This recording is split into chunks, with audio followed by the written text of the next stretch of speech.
drones flying too high and in places they shouldn't be. Channel 8's investigative reporter Maureen Wirtz shows us the new rising concern about drones and the safety threat they present. That's tonight's Channel 8 close-up. Good communication there, so we're good to go. It's an airport for some of the most experienced pilots and some of the newest ones. R.L. Jones near Riverside. This is where the training starts. We start, actually the first lesson of our course is in the simulator. Flying lessons begin right here with Spartan Aviation. Ryan Gertson says the simulator helps prepare new pilots for all kinds of situations before they go airborne. Let's say we're flying here. What happens if you see a drone right there? Worst case scenario. I mean, worst case scenario, it's either it's a quick reaction. You know, it might be something, you know, where you do something like this. Including drones that are flying in their path illegally at altitudes strictly forbidden by the FAA. Those rogue drones endanger pilots, aircrafts, and people on the ground below, and it happens a lot. 1,700 feet. We've seen reports of drones flying this high. Absolutely, absolutely. And it kind of gives you, so when you look out and see, it's not that we're that high, but it gives you, I mean, 3,500 feet. You know, you said that's way higher than this, right?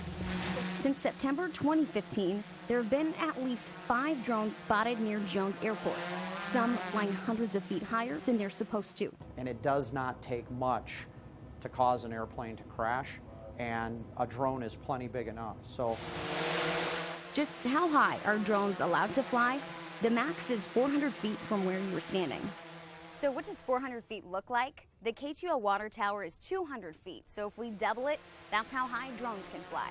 But now there are new reports of drones in Tulsa flying 5 times higher than that, right where all the flight training is happening. It's thousands and thousands of airplanes are using this same airspace, and the last thing that a pilot thinks to see is a drone. It's not just happening in Tulsa, but all over Oklahoma. Drones have been spotted flying anywhere from 3,000 to 5,000 feet high. That's high enough to start being a major threat to commercial aircrafts as well as private planes. Hear that plane in the air, first thing I want to do is look and see where he's at.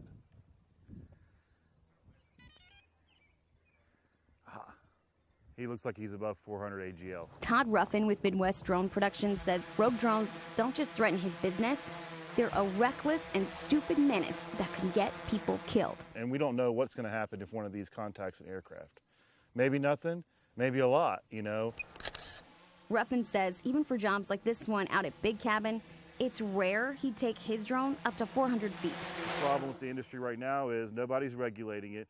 They're issuing all these rules. The FAA is rolling out all these rules for us drone pilots to follow, but they're not enforcing them. Back at Jones, for even the most experienced pilot, if a drone pops up out of nowhere, it's already too late. Hit the propeller, go through the windshield, hit both, and by the way, if it hit both of my pilots, they're not living, or at least not managing to get the airplane on the ground.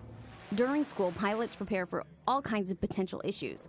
The list includes birds, engine failure, and now drones. The FAA is now working on creating new technology that will help pilots spot drones near airports. Now, all of the drone footage in our story was shot under 400 feet by certified drone pilots. So just looking at that footage and how high it seemed, it's hard to imagine going much higher than that. Mark?